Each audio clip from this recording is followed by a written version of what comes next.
right before the break, one of the things we were talking about is the news that came out a few days ago that Muhammad Aziz, one of the men who was wrongfully convicted in the killing of Malcolm X. He was originally known as Norman 3X Butler. Okay, Muhammad Aziz. He's filed a lawsuit against New York City for $40 million. Now, you remember we talked about back in November 2021, and I'm going to go to this article here from the New York Times. Two men convicted of killing Malcolm X will be exonerated after decades. Two men convicted of killing Malcolm X will be exonerated after decades. And this article is from November. What's the date on this one here? November 17th, 2021, updated November 20th, 2021.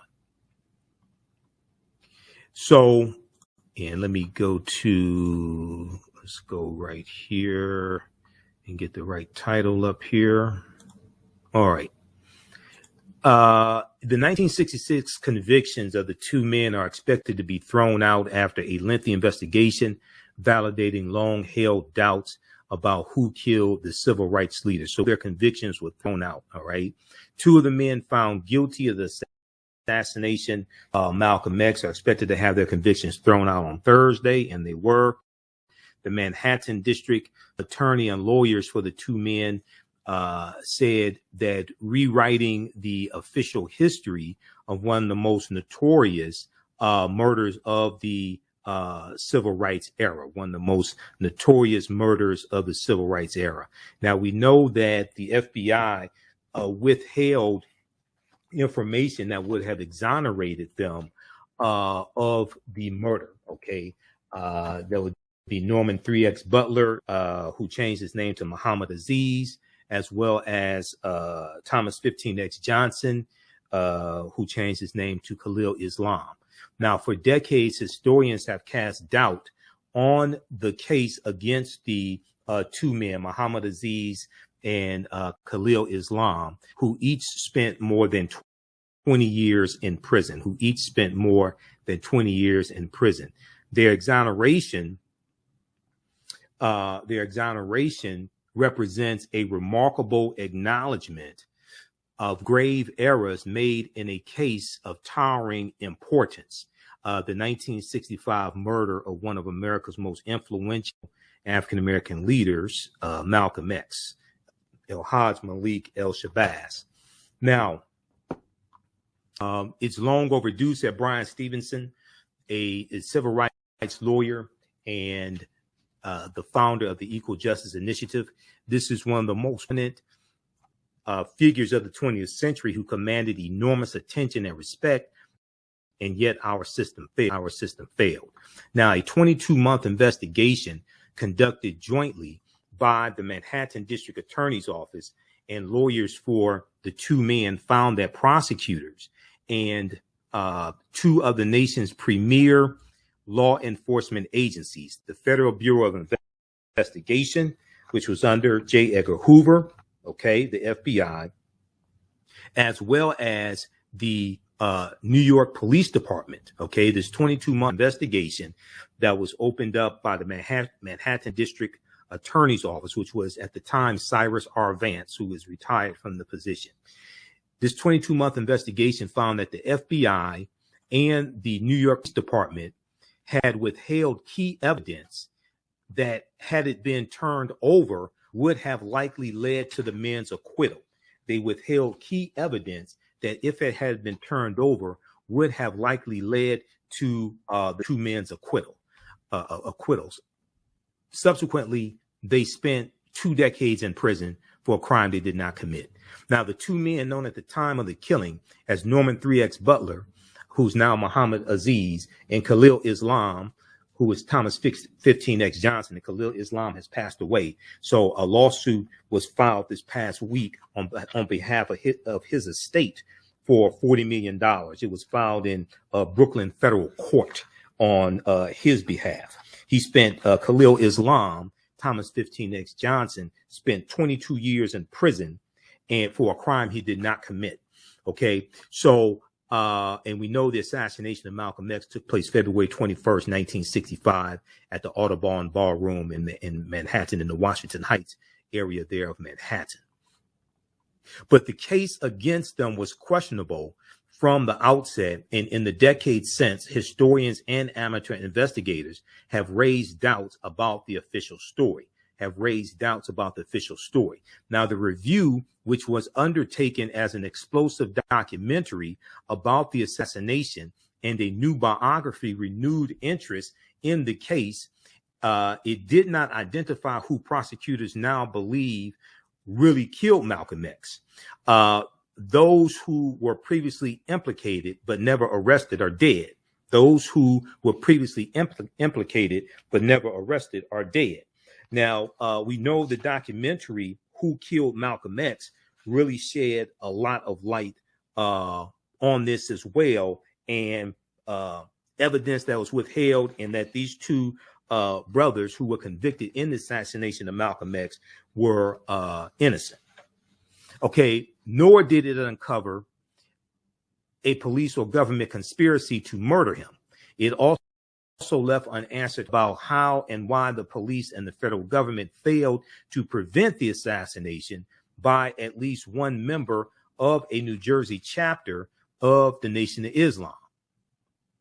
Now, that man, Mujahid Halim, was also found guilty, and his conviction stands. Okay. Now, at the time, that was Talmadge Hayer, also known as Thomas Hagen. Okay. His conviction stands. Now, at the trial, he confessed to the murder of Malcolm X, but said, and he maintained that the other two men, Khalil Islam and Muhammad Aziz, he maintained that those two men were innocent. Now, at his home in Brooklyn on Thursday, back in November 2021, Mujahid Abdul Halim, Thomas Hagen, now 80 years old, offered a simple response to the news about his co-defendants. He said, "God bless you, they're exonerated," he said in a quiet voice. "God bless you, they are exonerated." Now, the acknowledgement by Cyrus R. Vance, who was the then Manhattan district attorney, who retired from that position. He's not the district attorney anymore, but in November 2021, he was the one who opened up. He was the Manhattan district attorney who opened up this new investigation. The acknowledgement by Cyrus R. Vance, the Manhattan district attorney at the time, who was among the nation's most prominent local prosecutors, recast one of the most painful moments in modern American history. And at a time when discrimination in the criminal justice system are once again the focus of a national protest movement, it reveals a bitter truth that two people convicted of killing Malcolm X, Black Muslim men hastily arrested and tried on shaky evidence, were themselves victims of the very discrimination and injustice that Malcolm X denounced in language that has echoed across decades. Now, in an interview with then Manhattan District Attorney Cyrus R. Vance, he apologized on behalf of law enforcement. Manhattan District Attorney Vance apologized on behalf of law enforcement, which he said had failed the families of the two men. Those failures, he said, could not be remedied, quote, but what we can do is acknowledge the error, the severity of the error. What we can do is acknowledge the error, the severity of the error, end quote.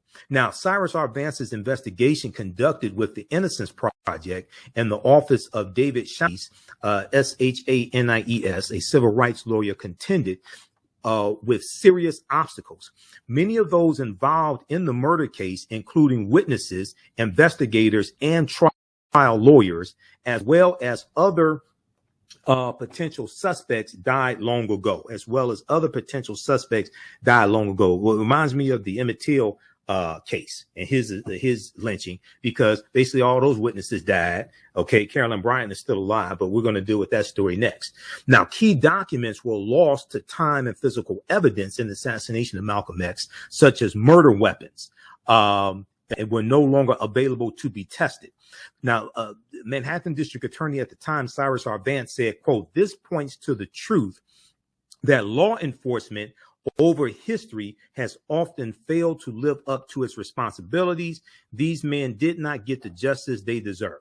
Okay, we'll continue this on the other side of the break. We're going to give you the update about the lawsuit that Muhammad Aziz, who was known as Norman 3X Butler, filed this past week against New York City. You listen to the African History Network show right here on 910 AM, the Superstation, the Future Radio.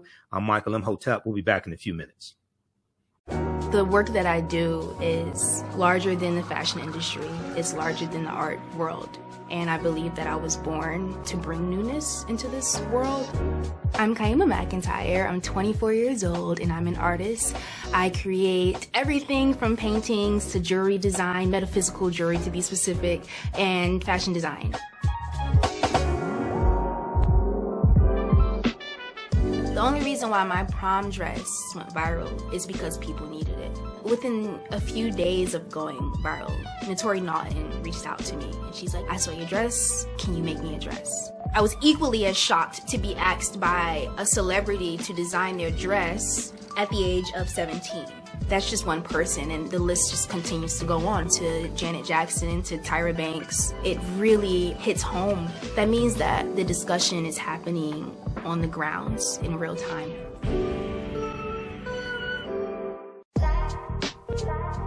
STEM Forward, helping our community find their place in the emerging fields of science, technology, engineering, and mathematics.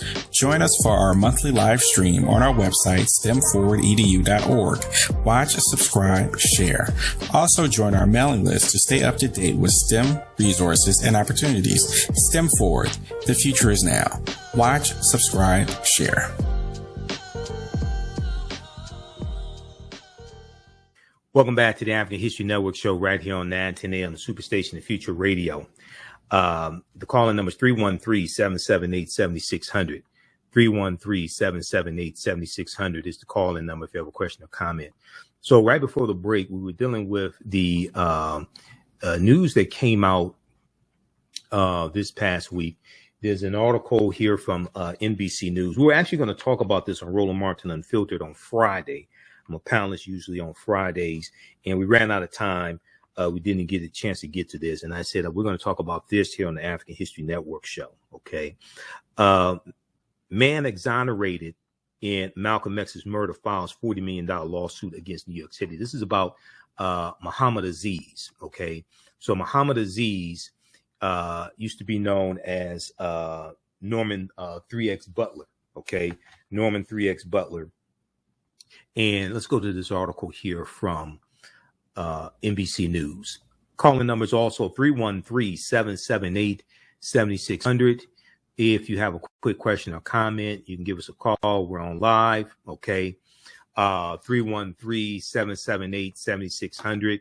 Okay. A Wait said you can't get money back from folks pretending to be. No, you can't. So as I was saying during the break, there's some fake Cash App accounts out there pretending to be the African History Network that have been stealing money from us. You know, we've been talking about that here on the show. That's why I have the information at our website, TheAHNShow.com, our new website. I contacted Cash App 2 months ago. They launched an investigation. They're slower than Heinz ketchup. Cash App is slower than Heinz ketchup. And this has been going on for about a year. I was actually able to finally get to somebody to have them open up an investigation. I followed up with them about a month ago. They said they're still investigating. I'm going to follow with them tomorrow because it doesn't take this long to investigate. Unless you're investigating, you know, like the January 6th insurrection or something like that. But it doesn't take this long. So that hopefully that answers your question. So they told me that any money that the fraudsters got from people, they said I would not be able to get that back. Okay. Now, people who may have sent it to the wrong Cash App account. It's a possibility. There's a option you can go through Cash App to try to do that and say you send it to the wrong account. You're trying to send it to ours. That may work.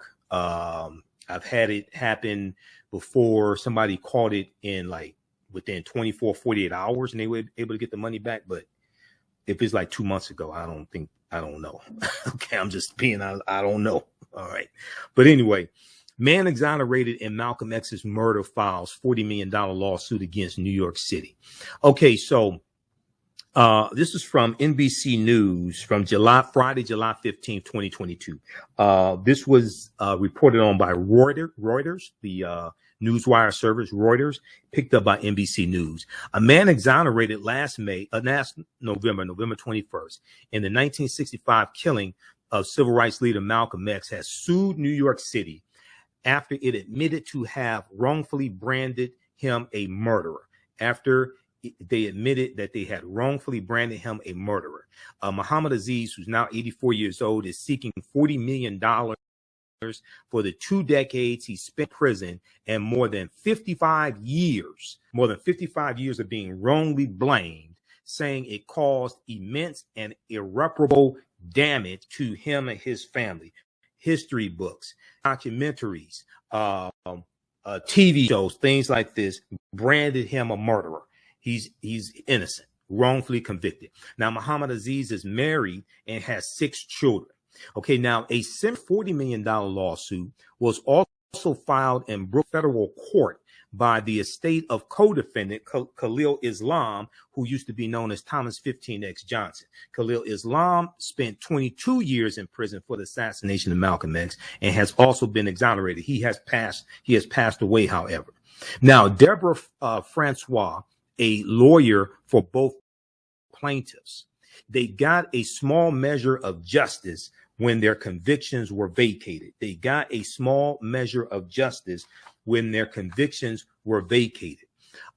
She went on to say, quote, "But we want to hold government officials accountable for misconduct that led to their wrongful convictions and decades of living with the stigma of being labeled Malcolm X's murderers, and decades of living with the stigma of being labeled Malcolm X's murderers." Now, settlement talks have proven unsuccessful so far, and Khalil Islam passed away in 2009 at age 74. Now, the current New York City mayor, Eric Adams, African-American mayor, who's a former police captain, in a statement said that the city of New York was reviewing the lawsuits.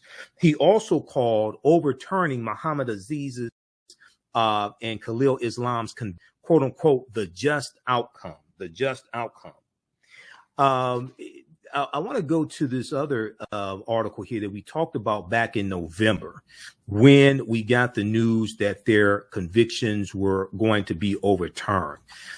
This article from Huffington Post, name of this piece here, Hoover, referring to J. Edgar Hoover, not the vacuum cleaner, J. Edgar Hoover. Hoover hid that some witnesses in Malcolm X assassination trial were FBI informants. Hoover hid that some witnesses in Malcolm X assassination trial were FBI informants. A Manhattan judge exonerated 2 men convicted of the killing of Malcolm X after decades of doubt about who was responsible for his 1965 death. So this was an article from the Associated Press picked up by the Huffington Post from November 18th, 2021. We talked about this back when their convictions were overturned, okay? If we look at this here, and hold on, let's get rid of this ad. Okay. All right, now, more than half a century after the assassination of Malcolm X, 2 of his convicted killers were exonerated Thursday after decades of doubt about who was responsible for the civil rights icon's death. Manhattan Judge Ellen Bibin, B-I-B-N, dismissed the convictions of Muhammad Aziz and the late Khalil Islam after prosecutors and the men's lawyers said a renewed investigation found new evidence that the men were not involved with the killing and determined that authorities withheld some of what they knew. Now, I want to go to this here. Okay. Muhammad Aziz in Islam, then known as Norman 3X Butler, and Thomas 15X Johnson, and a third man were convicted of murdering Malcolm X in March of 1966. They were sentenced to life in prison. Now, it goes and talks about the recent investigation found information in FBI files about witnesses who could not identify Khalil Islam and implicated other suspects. Manhattan District Attorney Cyrus R. Vance Jr. told the court. So this is what they found out in the investigation that Manhattan District Attorney Cyrus R. Vance opened up. This is why your local prosecutors are so important. This is one of the reasons why local prosecutors are so important. That 22-month investigation found information in FBI files about witnesses who could not identify Khalil Islam and implicated other suspects. Now, the files showed that the late FBI Director J. Edgar Hoover ordered agents to tell witnesses not to reveal that they were FBI informants when talking with police and prosecutors, Manhattan District Attorney Cyrus R. Vance said. I apologize. J. Edgar Hoover's probably turned over in his grave also that this is being exposed and these men were exonerated. Okay. I apologize for what were serious, unacceptable violations of law and public trust. Cyrus R. Vance said there is one ultimate conclusion. Mr. Aziz and Mr. Islam were wrongfully convicted of this crime. Now, the Innocence Project co-founder Barry Scheck, S-C-H-E-C-K, one of the lawyers for Muhammad Aziz and for Khalil Islam's family, said the review also found that the FBI and police New York City police hid evidence from prosecutors as what he called part of a plot to disrupt the Black civil rights movement. They withheld evidence. The FBI and the New York City Police Department hid evidence from prosecutors in what Barry Scheck of the Innocence Project called a plot to disrupt the Black civil rights movement. This was part of COINTELPRO, the counterintelligence program. Okay. So to this day, you still have people who have a disdain and have negative feelings towards the Nation of Islam because of this infiltration and manipulation by the FBI and the New York City Police Department in the assassination of Malcolm X, and then fingering these two brothers who were totally innocent. Okay, to this day, there's still animosity and disdain towards somewhat, not from everybody, but from some people towards the Nation of Islam who may have been followers of Malcolm, things like this, right? Now, also, I think it's important to note that February 24th, 1966, Dr. Martin Luther King Jr. goes to the Honorable Elijah Muhammad's house for a meeting. Okay. And a lot of people may not know about this. Nation of Islam has information at their website. I deal with this in my lectures dealing with Dr. King as well. Okay. It's almost 1 day to almost to the date of Malcolm's assassination. Okay.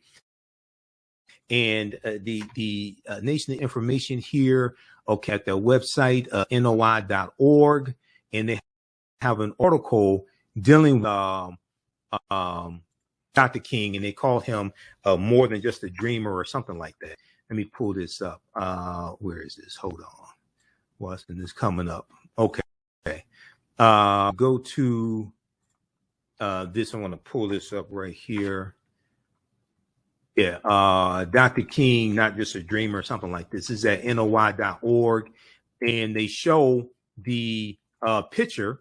It's not Photoshop. They show the picture of Dr. King and the Honorable Elijah Muhammad meeting as well. Okay, this was February 24th, 1966 in Chicago. Dr. Martin Luther King Jr. in his first meeting with the Honorable Elijah Muhammad. Okay, he goes, Coretta Scott King and Dr. King go to Elijah Muhammad's house there in Chicago, and Dr. King meets with Elijah Muhammad. Now, you have forces who try to be interlopers into the African-American community and keep us from talking with one another. Those forces have to be stopped. You're listening to the African History Network show right here on 910 AM, the Superstation, the Future Radio. I'm Michael Imhotep. We'll be back in a few minutes. Welcome back to the African History Network show right here on 910 AM, the Superstation, the Future Radio.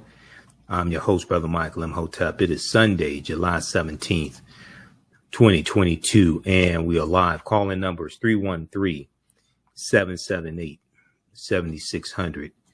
313-778-7600 is the calling number. If you have a quick question, or comment. If you want me to do a presentation for your group or organization, email me at AHNshow@AfricanHistoryNetwork.com, AHNshow@AfricanHistoryNetwork.com, or TheAHNshow@gmail.com, or you can go to our new website, TheAfricanHistoryNetwork.com, TheAfricanHistoryNetwork.com. You can email us through the new, very easy to use website. Okay, TheAfricanHistoryNetwork.com. I'm making updates to it. Also, my DVD lectures are there, digital downloads, and online classes that you can register for. Okay, I want to go back to, so right before the break, I was talking about this piece here. This deals with when Dr. King went to go meet with Elijah Muhammad. This is at NOI.org. So you could probably just search for Dr. King, Elijah Muhammad. It'll come up. Okay. And it talks about that meeting, February 24th, 1966. Okay. So check that out. All right. Now,